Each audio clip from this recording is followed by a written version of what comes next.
Hello everyone, welcome back to our YouTube channel survival of the fittest. आज हम discuss कर रहे हैं कैंसर और इम्यूनोलॉजी से रिलेटेड क्वेश्चंस जो एमपीपीएससी असिस्टेंट प्रोफेसर जोलॉजी के पेपर में पूछे गए हैं। ये क्वेश्चंस काफी ज्यादा इंपॉर्टेंट है for all life sciences related exam. इससे पहले हमने टॉपिक वाइज काफी सारे क्वेश्चंस ऑलरेडी डिस्कस कर लिए हैं। अगर आपने वो वीडियोस नहीं देखे तो मैंने इसके लिए प्लेलिस्ट बना रखी है जिसमें एमपीपीएससी असिस्टेंट प्रोफेसर के नाम से। तो ये सारे वीडियोस आप उसमें चेक कर सकते हैं और देख सकते हैं। और अगर आपने ये पेपर इस पेपर में अपियर हुए हैं आप और ये पेपर आपने दिया है तो आपके कितने क्वेश्चंस इसमें से करेक्ट हो रहे हैं वो भी आप कमेंट सेक्शन में जरूर बताएं। तो स्टार्ट करते हैं फर्स्ट क्वेश्चन से। Which of the following is approximately 90% of human cancers are malignancy of epithelial cells. So we all know that cancers are generally divided into two types. One is malignant and another is benign. So malignant क्या होता है? This is the true cancer where it spread one organ or one tissue to the another tissue through the metastasis. And benign क्या होता है? जिसको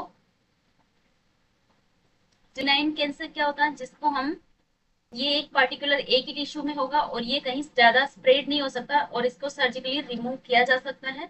तो इस type का ट्यूमर होता है बिनाइन ट्यूमर या बिनाइन कैंसर। तो मेलिग्नेंसीज में जो अलग अलग टाइप के कैंसर्स होते हैं लाइक एपिथेलियल सेल्स में या फिर कनेक्टिव टिश्यूज में हो रहे हैं या फिर उसमें वाइट ब्लड सेल्स में हो रहे हैं, तो इस तरह से अलग अलग टाइप के कैंसर्स हो सकते हैं। तो एपिथेलियल सेल में जो अप्रोक्सीमेटली 90% ऑफ द कैंसर्स जो होते हैं वो एपिथेलियल सेल्स में होता है, लाइक ये ब्रेस्ट और लंग्स और स्किन के अंदर हो सकते हैं, उनको बोला जाता है कार्सिनोमा। और ब्रेस्ट, लंग्स और स्किन के अंदर ये होंगे और जनरली ज्यादातर इसी टाइप के कैंसर हमें देखे जाते हैं, तो इसको बोला जाता है कार्सिनोमा। तो ये कार्सिनोमा के एग्जांपल है। सार्कोमा की बात करें तो सार्कोमा में जो कनेक्टिव टिश्यूज में कोई भी कैंसर्स होते हैं उनको बोला जाता है sarcoma. Connective tissue like bones, muscles और फेट के अंदर होता है। तो सार्कोमा में क्या होगा? कनेक्टिव टिश्यूज के अंदर कोई कैंसर हो रहा है तो उसको बोला जाता है सार्कोमा। ल्यूकेमिया हमें पता है व्हाइट ब्लड सेल्स के नंबर बढ़ जाए या व्हाइट ब्लड सेल्स में अगर कैंसर हो जाए तो उसको बोला जाता है ल्यूकेमिया। व्हाइट ब्लड सेल्स ही नहीं, ओनली सारी कोई भी ब्लड से रिलेटेड कोई कैंसर है, blood cell blood forming tissues में अगर कोई ना कोई कैंसर हो गया तो उसको भी ल्यूकेमिया बोला जाता है। स्पेशली इसमें व्हाइट ब्लड सेल वाला आता है। लिम्फोमा जिसमें लिम्फेटिक टिश्यूज में अगर कोई कैंसर हो जाए तो उसको बोला जाता है लिम्फोमा। और लिम्फेटिक टिश्यूज कौन कौन से हैं आप मुझे कमेंट सेक्शन में नाम बताएंगे उनके। प्राइमरी लिम्फोटिक टिश्यूज कौन कौन से हैं और सेकेंडरी लिम्फोइड टिश्यूज कौन कौन से हैं। तो ये आप मुझे कमेंट सेक्शन में जरूर बताना। तो इसमें अपना आंसर हो जाएगा option number B. Next question है, those genes are involved in approximately 20% cases of all human malignancies, including about 50% of the colon, 25% of lung carcinomas are closely related to them. तो इसमें कौन से इसमें जीन्स के नाम पूछे हैं कि कौन से जीन से रिलेटेड क्लोजली रिलेटेड है ये सारे कैंसर्स के टाइप। तो रास फैमिली जो है, रास protein family, this protein we all know this protein is actively participate in the cell growth and cell proliferation. So it's participate in cell growth and proliferation. तो ये एक टाइप का क्या है? प्रोटो ऑन्कोजीन की तरह वर्क करता है। रास फैमिली की प्रोटीन के जो भी जीन्स है वो प्रोटो ऑन्कोजीन की तरह वर्क करेंगे और प्रोटो ऑन्कोजीन में अगर कोई डिफेक्ट हो जाए तो उसको बोला जाता है ऑन्कोजीन्स बन जाते हैं। और ऑन्कोजीन्स डायरेक्टली रिलेटेड है रास फैमिली से और रास फैमिली जनरली डिवाइड होती है एच, के एंड एन फैमिली के अंदर। ब्रॉडली ये 3 टाइप्स में डिवाइड कर सकते हैं इसको। तो ये सारे ही जीन्स जो है ये पार्टिसिपेट करते हैं। ये सारे ही जीन्स जो है ये एनकोड करते हैं स्मॉल जीटीपी बाइंडिंग प्रोटीन्स को और ये काफी ज्यादा रोल प्ले करते हैं सेल सिग्नलिंग पाथवे में, स्पेशली सेल ग्रोथ और प्रोलिफरेशन में। तो अगर इन रास जीन्स में म्यूटेशन हो जाए और तो ये फिर कॉन्स्टिट्यूटिवली एक्टिवेट हो जाएंगे, कंटिन्यूस एक्टिव फॉर्म में आ जाएंगे, जिसकी वजह से अनकंट्रोल सेल ग्रोथ होने लग जाएगी, अनकंट्रोल सेल प्रोलिफरेशन, जिसी को हम कैंसर बोलते हैं। तो अप्रोक्सीमेटली 20 to 30% और जो सारे ह्यूमंस में कैंसर्स होते हैं उनमें ये रास फैमिली में म्यूटेशन से ही रिलेटेड होते हैं और रास फैमिली ही उसके अंदर इन्वॉल्व होती है। तो इसमें जनरली के रास, एच रास और एन रास होती है। के रास में क्या होता है कि 50% इसमें कोलन कैंसर से रिलेटेड होती है और 25% ये लंग कैंसर्स और एडिनोकार्सिनोमा से रिलेटेड होती है। और अगर एच रास की बात करें तो ये मेनली ब्लेडर और थायराइड कैंसर से रिलेटेड है। तो this is related with bladder and thyroid cancer. And अगर इसमें एन रास की बात करें तो ये अगर म्यूटेट हो जाए तो ये हिमेटोलॉजिकल मेलिग्नेंसीज लाइक ल्यूकेमिया कोज करता है। तो this is related with leukaemia and hematological malignancies। And 50% colon cancer और 25% लंग कैंसर एडिनोकार्सिनोमा और ये सब रिलेटेड होते हैं के रास फैमिली से। So these both are related with K Ras. इसमें तीनों का ही रोल है काफी ज्यादा। 20% of the cases of all human malignancies में जो जीन इन्वॉल्व होते हैं अप्रोक्सीमेटली ये तीनों ही जीन्स यहाँ पे इन्वॉल्व होते हैं। तो यहाँ पे आंसर हो जाएगा हमारा all of the above. Next question है apoptosis appear to be involved in which neurodegenerative diseases? So here यहाँ पे कुछ न्यूरो डिजीज दे रखी है, न्यूरो डिजेनरेटिव डिजीजेस दे रखी है और अपोप्टोसिस की वजह से कौन सी न्यूरो डिजेनरेटिव डिजीज अपीयर होती है। तो अपोप्टोसिस में हमें पता है अपोप्टोसिस क्या होता है, जिसमें प्रोग्राम्ड सेल डेथ होती है जिसकी वजह से काफी सारे न्यूरोलॉजिकल डिसऑर्डर्स देखे जा सकते हैं, काफी सारे न्यूरो डिजेनरेटिव डिजीजेस देखी जा सकती हैं। क्योंकि अपोप्टोसिस में क्या होता है कि काफी सारे प्रोग्रेसिव न्यूरॉन्स का लॉस होता रहता है और इसमें एबनॉर्मली अगर अपोप्टोसिस कोज हो रहा है तो वहां पे अपोप्टोसिस में हमें पता है माइटोकॉन्ड्रिया सबसे पहले अफेक्ट होता है। माइटोकॉन्ड्रिया में इंटरनल इंट्रिंसिक पाथवे जो है अपोप्टोसिस का वो चलता है। तो माइटोकॉन्ड्रिया अगर अफेक्ट होगा तो माइटोकॉन्ड्रिया हर एक सेल में प्रेजेंट रहता है। तो न्यूरोनल सेल्स के अंदर भी माइटोकॉन्ड्रिया सबसे पहले अफेक्ट होंगे। और इसमें अगर हम एल्जीमर डिजीज की बात करें तो एल्जीमर में क्या होता है कि जो अमाइलोइड बीटा प्लेक्स जो होते हैं और फाइब्रिलरी जो टेंगल्स होते हैं वो टेंगल्स इस तरह से बनने लग जाते हैं। ये ट्रिगर करते हैं माइटोकॉन्ड्रिया के डिसफंक्शन को और ऑक्सीडेटिव स्ट्रेस कोज करते हैं। मेनली अपोप्टोसिस में क्या होता है ऑक्सीडेटिव स्ट्रेस कोज करते हैं और ऑक्सीडेटिव स्ट्रेस अफेक्ट करती हैं ब्रेन सेल को बहुत ज्यादा। तो इसमें ऑक्सीडेटिव स्ट्रेस की वजह से जो अपोप्टो जो न्यूरॉन्स हैं उसके अंदर अपोप्टोसिस होने लग जाता है और स्पेशली जो हिप्पोकैम्पस एंड कोर्टेक्स वाला रीजन है एल्जीमर रीजन में हिप्पोकैम्पस एंड कोर्टेक्स वाला रीजन काफी ज्यादा अफेक्ट हो जाता है। तो ये तो न्यूरो डिजेनरेटिव डिजीज है जिसमें अपोप्टोसिस की वजह से यहाँ अपोप्टोसिस इन्वॉल्व होता है। एंड पार्किंसंस डिजीज में हमें पता है कि डोपामाइन जो होता है उसकी डोपामाइन रिलीजिंग न्यूरॉन्स है वो डिफेक्टिव हो जाते हैं, उनका डीजनरेशन होने लग जाता है।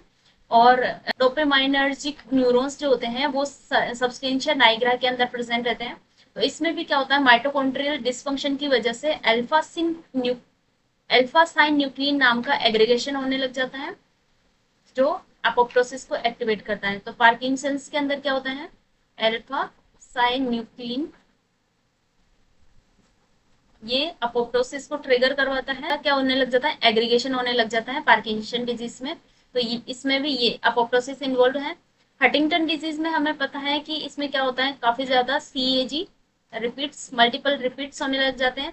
जनरली 30 to 35 रिपीट्स प्रेजेंट रहते हैं नॉर्मल कंडीशन में, लेकिन इन रिपीट से अगर ज्यादा अमाउंट में अगर रिपीट बढ़ जाए CAG के तो उसको हटिंगटन डिजीज हो जाती है उसकी वजह से और हटिंगटन जीन्स में म्यूटेशन होने लग जाता है जिसकी वजह से जो हटिंगटन प्रोटीन बनती है वो टॉक्सिसिटी कोज करती है और उसकी वजह से काफी सारे कैस्पेसिस एक्टिवेट हो जाते हैं और स्ट्राइटल न्यूरॉन्स के अंदर डिफेक्ट होने लग जाता है। तो ये भी एक न्यूरोलॉजिकल डिसऑर्डर है जिसमें अपोप्टोसिस का इन्वॉल्वमेंट होता है। तो all of these are correct for this question क्योंकि इसमें सारी ही न्यूरो डिजेनरेटिव डिजीजेस जिनके अंदर अपोप्टोसिस इन्वॉल्व होता है। नेक्स्ट क्वेश्चन की बात करें तो blood contains a group of soluble proteins that bind to pathogens and triggering their destruction. तो ब्लड के अंदर कौन सी ऐसी सोल्यूबल प्रोटीन्स होती हैं जो ट्रिगर करती है पैथोजेंस के साथ बाइंड करके उसके डिस्ट्रक्शन के लिए। तो हमें पता है कॉम्प्लीमेंट जो प्रोटीन होती है complement system and complement proteins ये ब्लड प्लाज्मा के अंदर प्रेजेंट रहती है, present in the blood plasma and play a critical role in the pathogen destruction.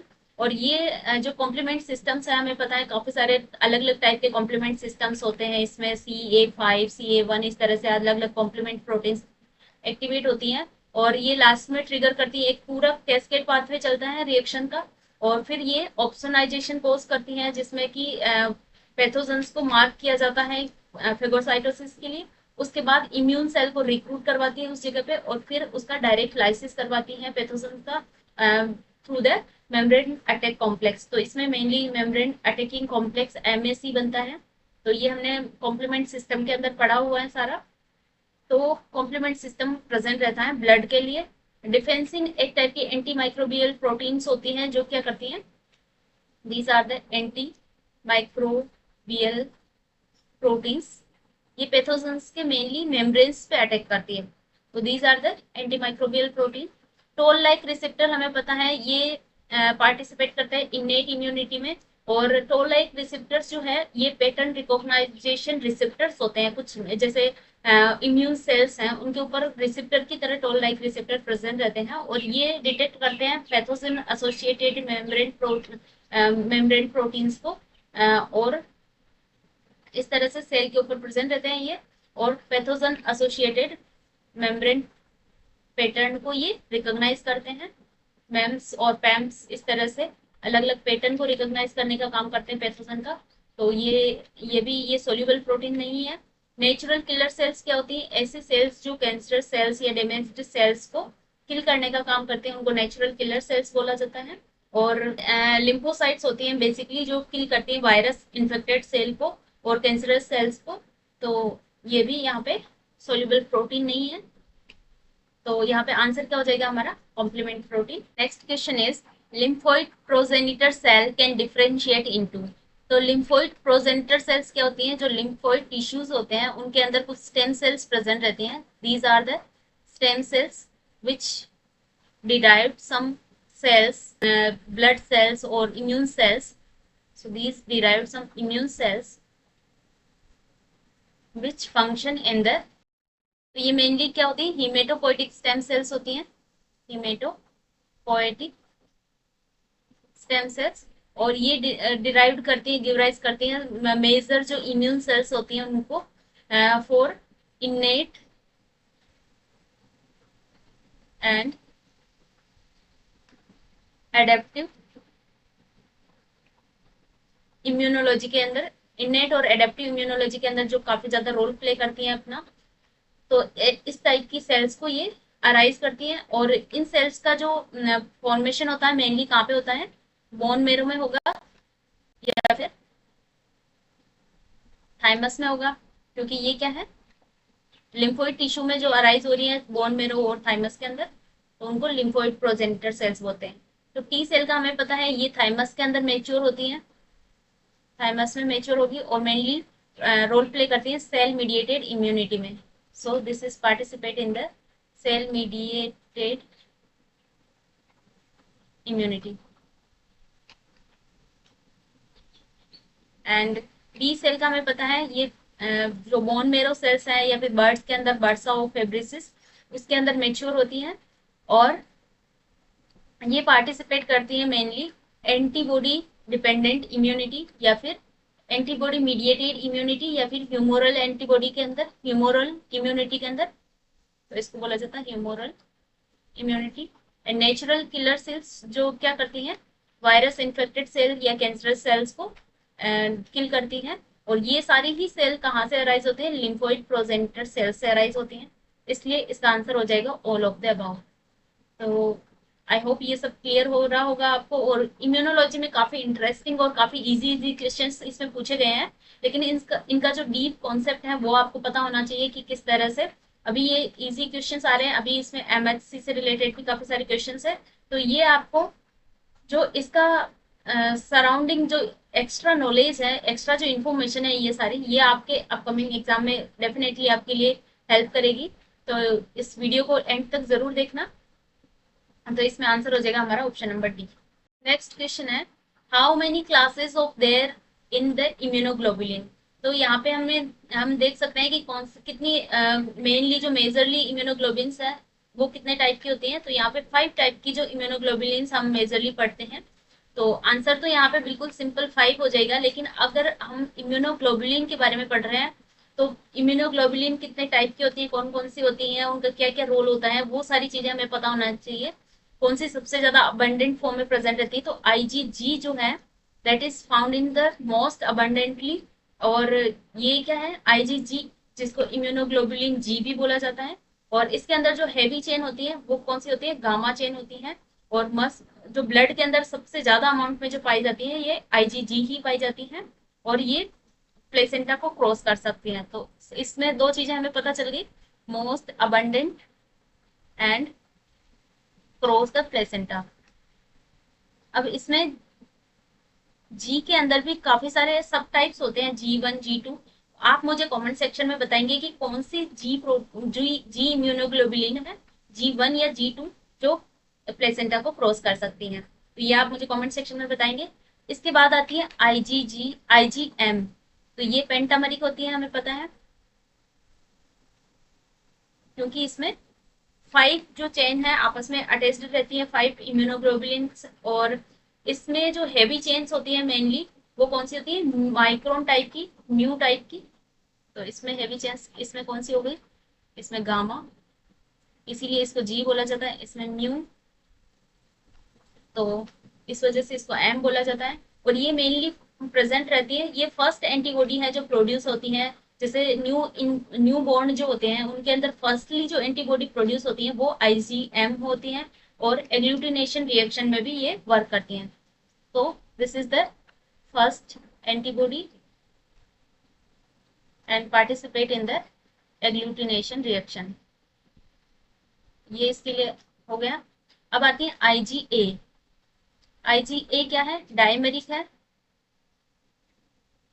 मतलब इसमें दो चेन प्रेजेंट रहेगी। और इसमें होता है अल्फा हेवी चेन होती है। और ये जो मेनली प्रेजेंट रहती है म्यूकोजल एरिया के अंदर, लाइक इसमें सलाइवा और टीयर्स के अंदर प्रेजेंट रहती है। तो ये प्रेजेंट रहती है म्यूकोजल एरिया। और इसमें जे चेन होती है, सिक्रीटरी चेन। जे चेन तो एम और ए दोनों में ही होगी, लेकिन इसमें सिक्रीटरी चेन भी होती है, क्योंकि ये जो सिक्रीशंस जहाँ पे हो रहा है वहां पे प्रेजेंट रहती हैं। जो मदर मिल्क होता है उसके अंदर भी ये कोलेस्ट्रम के अंदर प्रेजेंट रहती है इम्यूनोग्लोबुलिन ए। उसके बाद आती है इम्यूनोग्लोबुलिन ई। तो यह है इम्यूनोग्लोबुलिन ई। और इसमें जो ये क्या होती है, एप्सिलॉन यहाँ पे प्रेजेंट रहेगा हेवी चेन के अंदर।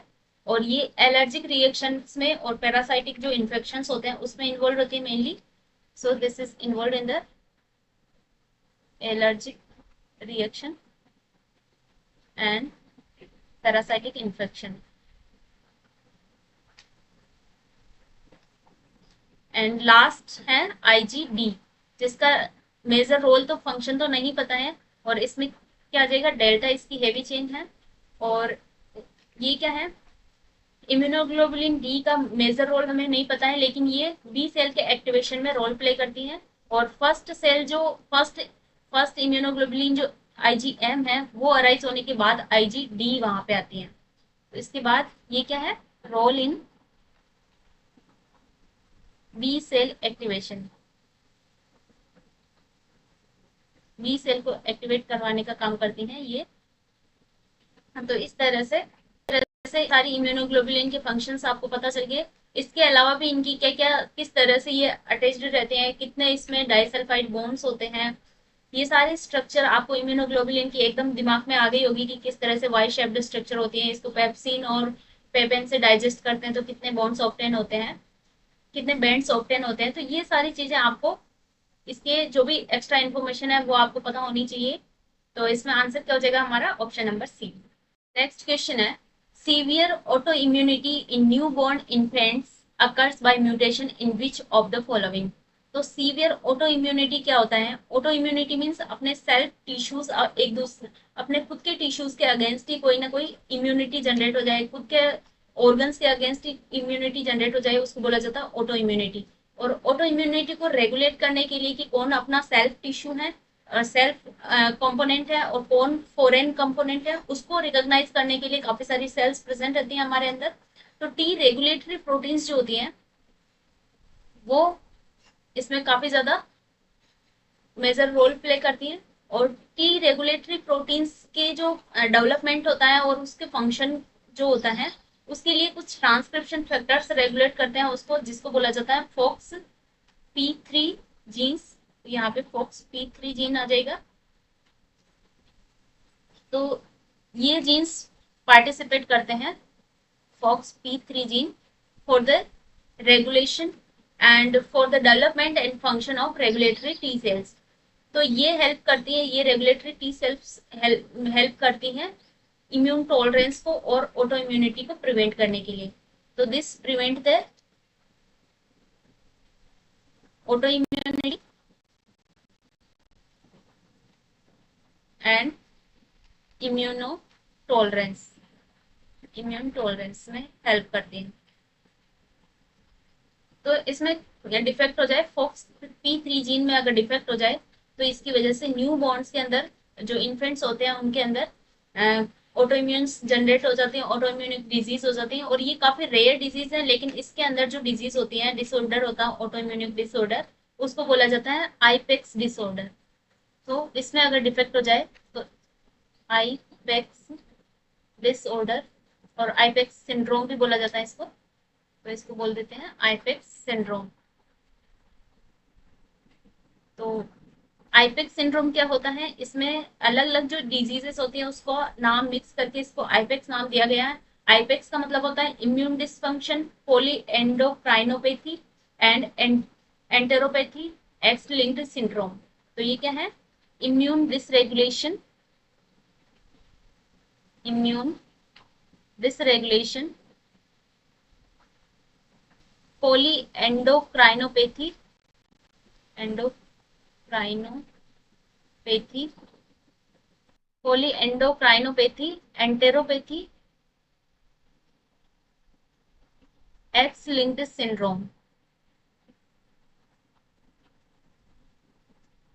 इस तरह की ये एक रेयर जेनेटिक डिजीज है जिसमें फोक्स जो फोक्स P3 जो जीन है उसके अंदर डिफेक्ट हो जाता है, जिसकी वजह से ये डिजीज हो जाती है।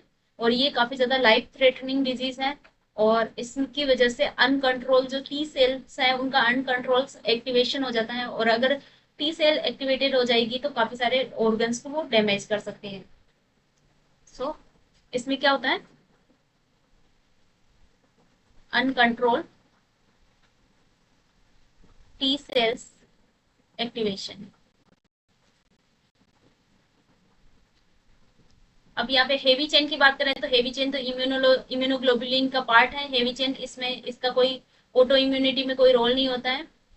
और इसमें बीटा मैक्रोग्लोबुलिन, ये बीटा है, बीटा 2 मैक्रोग्लोबुलिन है। ये बीटा 2 मैक्रोग्लोबुलिन क्या होता है, ये MSc first component, MSc first जो मेजर हिस्टोकम्पैटिबिलिटी कॉम्प्लेक्स है उसका एक कंपोनेंट होता है। जो अगर इसमें म्यूटेशन हो जाए तो ये कुछ अदर इम्यून डिफेक्ट कोज कर सकता है, लेकिन ये कोई न्यूनेटल या न्यू बॉर्न्स के लिए, न्यू बॉर्न्स की ऑटो इम्यूनिटी में इसका कोई रोल नहीं होता है। तो ये भी रॉन्ग है। और ये क्या है, component of MHC first. Endogenous protein काफी ब्रॉड कैटेगरी हो गई। एंडोजीनस प्रोटीन्स में काफी सारे प्रोटीन्स आ सकते हैं, तो ये भी अप्रोप्रिएट नहीं होगा। तो यहाँ पे आंसर क्या हो जाएगा, FOXP3 जीन। तो आई होप इससे आपका नॉलेज बूस्ट हुआ होगा कि किस तरह से FOXP3 जीन में डिफेक्ट हो जाए तो कौन सी ऑटो इम्यून डिजीज हो जाती है। और इस तरह की जो ऑटो इम्यून डिजीज है वो न्यू बॉर्न इन्फेंट्स के अंदर ही पाई जाती है। तो इसमें आंसर हो जाएगा option number A. Next question, again very important question. MSC class first molecule in human protein HLA-A2 consist of which two subunits? तो MSC class first and MSC class second के बारे में सबसे पहले देख लेते हैं। जो MSC class first है,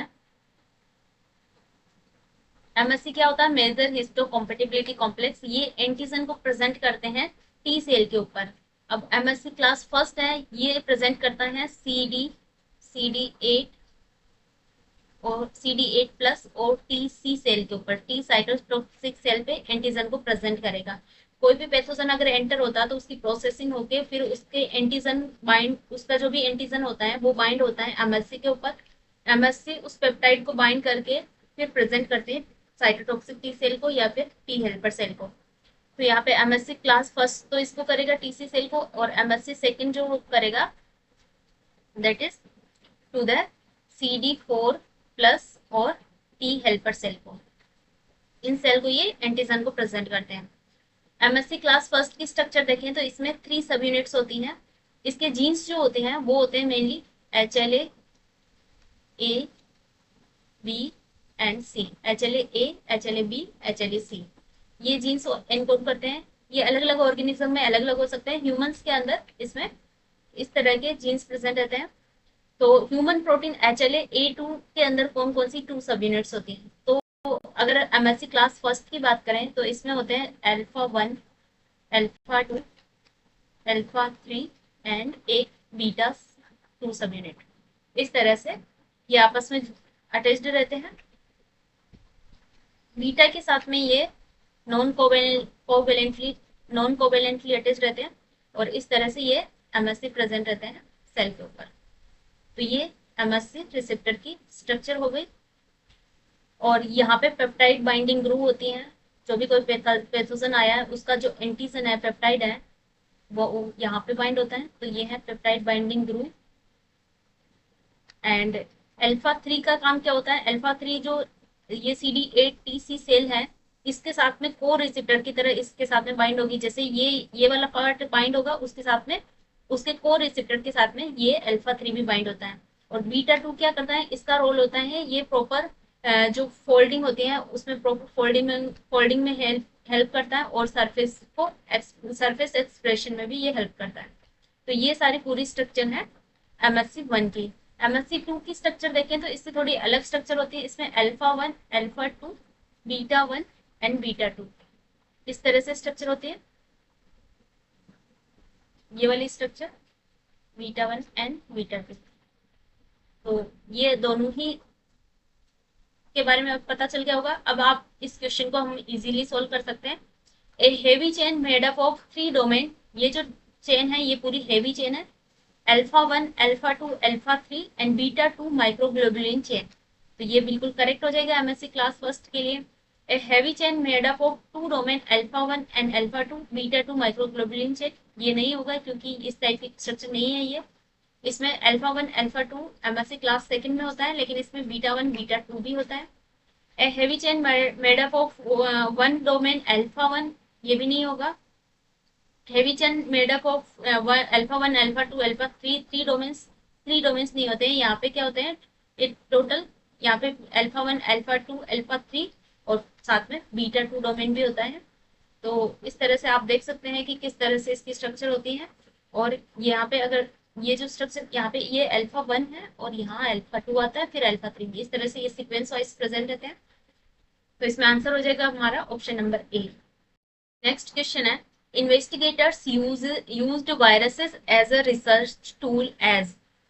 तो वायरसेस को काफी सारी तरीके से as a research tool use किया जाता है।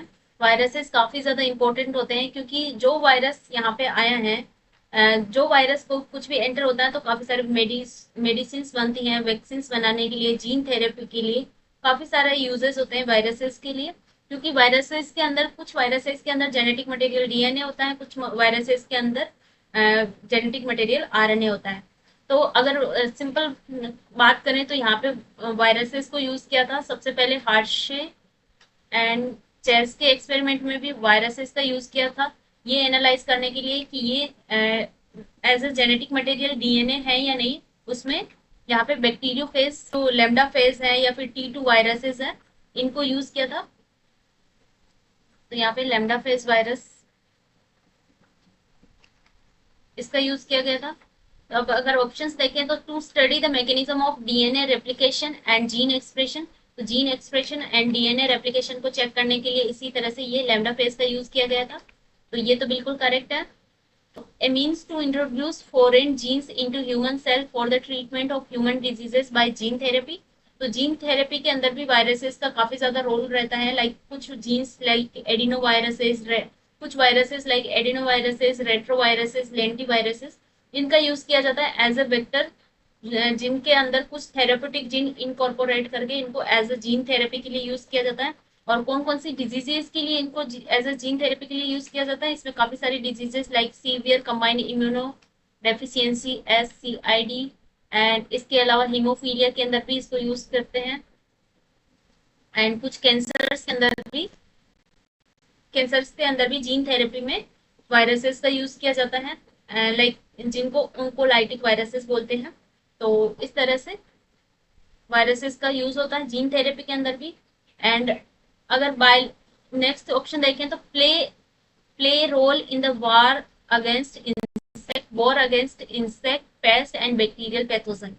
तो काफी सारे वायरसेस का इंसेक्ट रिपेलेंट या इंसेक्टिसाइड्स की तरह भी यूज किया जा सकता है, लाइक बेक्यूलो वायरस है, इसको इंसेक्ट पेस्ट कंट्रोल के लिए यूज किया जाता है एग्रीकल्चर के अंदर। और इसके अलावा कुछ वायरसेस ऐसे होते हैं जो बैक्टीरिया को डायरेक्टली किल करते हैं, लाइक जो बैक्टीरियोफेज वायरसेस हैं वो भी बैक्टीरिया को डायरेक्टली किल करते हैं, तो उसको बोला जाता है फेज थेरेपी। फास्ट जो बैक्टीरियोफाज वायरसेस होते हैं वो एज एन अल्टरनेटिव यूज किए जाते हैं एंटीबायोटिक के। तो एंटीबायोटिक देने के बजाय हम कुछ फास्ट वायरसेस का यूज करके बैक्टीरिया को किल कर सकते हैं। तो कुछ पेस्ट को भी इसी तरह से कंट्रोल किया जा सकता है, तो बैक्टीरियल पैथोजन इंसेक्ट पेस्ट को भी इस तरह से कंट्रोल किया जा सकता है, एज अ बायो कंट्रोल यहाँ पे यूज कर सकते हैं वायरसेस को। तो ये तीनों ही ऑप्शन यहाँ पे करेक्ट है, तो all of the above is the correct answer. तो ये लास्ट क्वेश्चन था इस वीडियो का, जिसमें हमने कैंसर और अपोप्टोसिस और इम्यूनोलॉजी के काफी सारे अच्छे अच्छे क्वेश्चंस देखे हैं। तो अब इसमें ये पूरा पेपर हमने सोल्व कर दिया है। MPPSC असिस्टेंट प्रोफेसर जोलॉजी का जो पेपर है ये पूरा सोल्व हो चुका है। इसमें सारे क्वेश्चंस हमने सोल्व कर लिए हैं, टॉपिक वाइज हमने क्वेश्चंस का डिस्कशन किया है। इसमें एक दो क्वेश्चन शायद इकोलॉजी और इवोल्यूशन के अगर बचे हुए हैं तो वो मैं चेक करके नेक्स्ट वीडियो में अपलोड कर दूंगी। तो आई होप ये पूरी वीडियो सीरीज आपके लिए हेल्पफुल रही होगी, और आप मुझे कमेंट सेक्शन में बता सकते हैं कि नेक्स्ट वीडियो सीरीज किस टॉपिक से रिलेटेड लाई जाए। मैं सोच रही हूँ कि RPSC या फिर UPPSC असिस्टेंट प्रोफेसर जोलॉजी का जो भी पेपर है उसको भी सोल्व करवा दिया जाए। तो इस तरह से मैं कोशिश करूंगी ये पूरी सीरीज लाने की। अब अगर मुझे रिकमेंड करते हैं कि कौन सा टॉपिक मैं यहाँ पे पढ़ाऊंगी या कौन सी सीरीज लेके आऊँ, तो आप मुझे कमेंट सेक्शन में बता सकते हैं। और अगर आपको ये पूरी सीरीज, ये वीडियो सीरीज पसंद आई हो तो वीडियो को लाइक जरूर करें और अपने फ्रेंड्स के साथ भी शेयर करें। मिलते हैं नेक्स्ट वीडियो में नए कॉन्सेप्ट्स के साथ। Till then take care, bye bye.